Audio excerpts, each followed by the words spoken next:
guys, what's up? We got another question that just came through on the live Q&A session. This one is, how do I get better paying freelance jobs on Upwork? You know, I've spoken about this a bunch of times, and you know, what you don't want to do is just kind of put the cart before the horse a lot of times.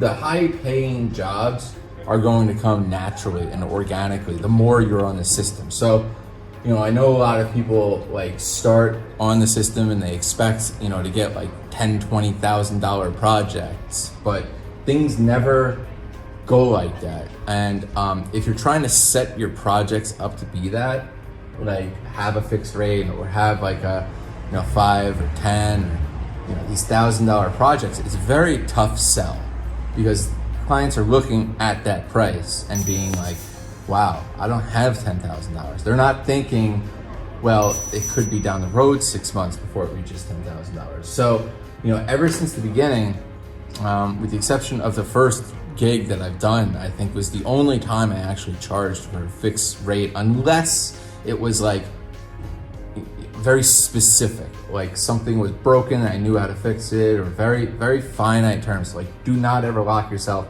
into a situation where it's a big gig and there's a statement of work and there's a possibility where that may change, because you're gonna wind up screwing yourself and you're gonna screw the client and you're gonna get a bad review, which is going to tank any possibility of you growing in the system. So you wanna, from the start, set your stuff up so you are growing.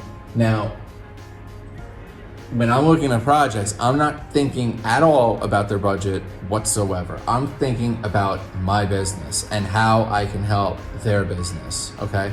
So when we do go on the interview, I have basically the same spiel for every type of customer, or you know, every type of potential client.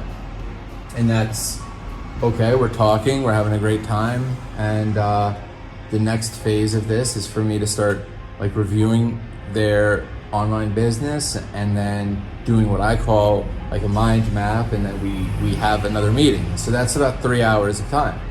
Now, I've been doing that basically since the beginning. Now, I know that there's certain industries or certain types of workers where this may not be applicable for on Upwork, but it works. And so what I always do with my gigs is I do hourly. And so I'm only getting them to commit to that very small amount of time first. This is not overwhelming for them. I'm not putting together a big proposal that shows big numbers. Like, that's crazy to me. Even as a client, I would hate to see that. I want to see if this person is good first. You know, it's like, it's like you're creating a long-term relationship, or else, you know, that should be the plan. It's not to just get a deal and be like, oh, awesome, I won this deal, now I gotta work for it. It should be growing together. And so when I'm applying for this, when I'm talking with them, my only sell is to first get them on the phone, and then my second sell is to get them to commit to the 3 hours. And in that time, we'll have a really good idea of whether we're going to continue with this or not. And you know, for me, it's about 50-50. I have clients after that we're good after that, and there's not much more relationship. And I have the other half that are like, okay, let's go crazy. Let's build. But at the same time, you're not losing out on anything because you still got compensated for your time, right? So it's a win-win-win versus, you know, being heartbroken when someone says no to your $10,000 or $5,000 or even $1,000 bid. And plus you spent all that time putting the bid together that you didn't get compensated for. And now you're kind of going into the next,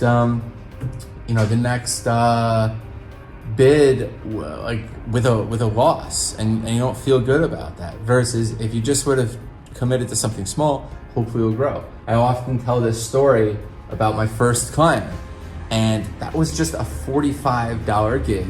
It was super simple. I knew I could really knock it out of the park, and that blossomed into an hourly position because he loved it.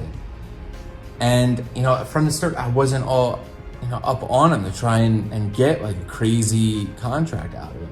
He suggested we go on hourly, and I think we went. I forget how many hours he hired me on for, but I think total it was probably a $15,000 contract. I think $14,000 or $15,000 contract from this, and that was totally unexpected. And that was my first major client. He was my number one. So, everybody can be a high-paying,